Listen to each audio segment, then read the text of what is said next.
পবিত্র ঈদুল আজহা উপলক্ষে আমি বাংলাদেশসহ সারা বিশ্বের মুসলমানদের জানাই আন্তরিক শুভেচ্ছা ও মোবারকবাদ। তাদের অব্যাহত সুখ ও স্বাচ্ছন্দ্য কামনা করি। ঈদ মোবারক। ঈদুল আজহা অর্থ ত্যাগের উৎসব।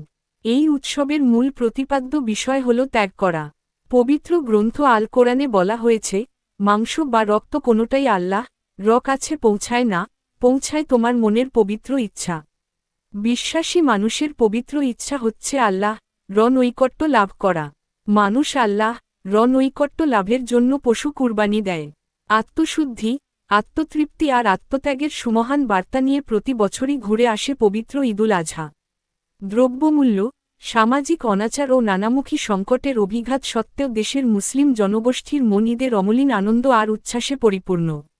দেশের জনগণ ১.৫ দশক ধরে ফ্যাসিবাদের এক কঠিন সময় পার করেছে। গত বছর ৫ই আগস্টে ফ্যাসিবাদী চক্রের পতনের পর দেশে কিছুটা স্বস্তির পরিবেশে এবার মানুষ ঈদুল আজহা উদযাপন করবে। ফ্যাসিবাদী আমলে তাবেদার অপশক্তির অবৈধ ক্ষমতা লোভের কারণে রাষ্ট্র ও সমাজে নীতি, নৈতিকতা, ধর্মীয় ও সামাজিক মূল্যবোধের চূড়ান্ত অবক্ষয় ঘটে। এখন সকলে মিলে বর্তমান পরিবর্তিত পরিস্থিতিতে শান্তি, সম্প্রীতি, উন্নত নৈতিকতা ও পাহাড়সম বৈষম্য দূরীভূত করতে জনগণের ইচ্ছার প্রতিফলন ঘটাতে হবে সর্বত্র। যেন বেপরোয়া লুটপাট, দুর্নীতি ও টাকা পাচারের মতো ভয়াবহ পরিস্থিতির পুনরাবৃত্তি না হয়। ত্যাগের উৎসব হল ঈদুল আজহা। ঈদুল আজহার উৎসবের একটি অঙ্গ হচ্ছে কুরবানি। পশু কুরবানি হল চিত্তশুদ্ধি ও পবিত্রতার একটি মাধ্যম। ধৈর্য ও বিশ্বাসের পরীক্ষার ঐতিহ্যের ধারা বেয়েই কোরবানি মুসলমানদের জন্য অপরিহার্য করা হয়েছে।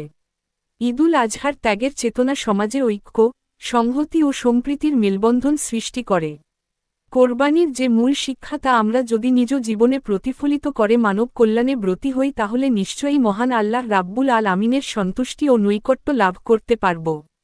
বিশ্ববাসীদের সে চেষ্টায় আত্মনিবেদিত থাকতে হবে। কোরবানি ঈদ বিশ্ববাসী মুসলমানদের সবচেয়ে বড় দুটো ধর্মীয় উৎসবের দ্বিতীয়টি। উৎসব হল সর্বজনীন, এর প্রাঙ্গণে সমবেত হয় সব মানুষ। উৎসব মানুষকে পরস্পরের সাথে শুভেচ্ছাবোধে উদ্বুদ্ধ করে। বিদ্যমান অর্থনৈতিক পরিস্থিতিতে সকলের পক্ষে ঈদের আনন্দ যথাযথভাবে উপভোগ করা কঠিন হবে। মূল্যস্ফীতির তীব্রতা, খাদ্যপণ্যের অস্বাভাবিক মূল্যবৃদ্ধি, গৃহস্থালিতে পানি, গ্যাস ও বিদ্যুতের তীব্র সংকটে জনজীবন সীমাহীন দুর্দশায় নিপতিত। স্বল্প আয়ের মানুষরা শ্বাসরুদ্ধকর অবস্থায় দিনযাপন করছে। ঈদের আনন্দের দিনে কেউ যাতে অভুক্ত না থাকে সেদিকে আমাদের সবাইকে খেয়াল রাখতে হবে। ঈদের আনন্দের উৎসব ভাগ করে নিতে হবে এক কাতারে সবাইকে। ঈদুল আজহা সবার জীবনে বয়ে আনুক সুখ শান্তি, সমৃদ্ধি, সমাজে সৃষ্টি হোক সম্প্রীতি ও সৌহার্দ্যের মেলবন্ধন। মহান আল্লাহ তায়ালার দরবারে এই প্রার্থনা জানাই। আল্লাহ হাফেজ। বাংলাদেশ জিন্দাবাদ।